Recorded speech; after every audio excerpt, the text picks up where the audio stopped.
అయోధ్య రామాలయం విరాళాల చోరీ అంశంపై AP CM Chandrababu deputy CM Pawan Kalyan స్పందించాలని అన్నారు సిపిఐ నేత రామకృష్ణ.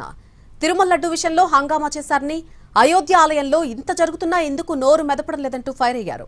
అమరావతి నుంచి అయోధ్య దాకా పవన్ పాదయాత్ర చేయాలన్నారు. వెంకటేశ్వర స్వామి భక్తులు ఒక రకము, రాముడు భక్తులు ఇంకో రకమా అని నేను అడుగుతా ఉన్నాను.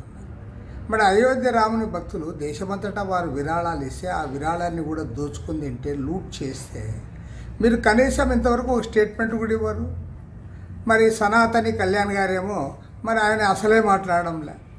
మరి దేశానికి చెప్తాడు, అన్ని రాష్ట్రాలకు పోవాలి, దేశమంతా జరుగుతుంది, మరి ప్రజల మనోభావాలు, సనాతనవాదము అన్యాంబిగ్యూస్ అని చెప్పి నువ్వెందుకు మాట్లాడవు?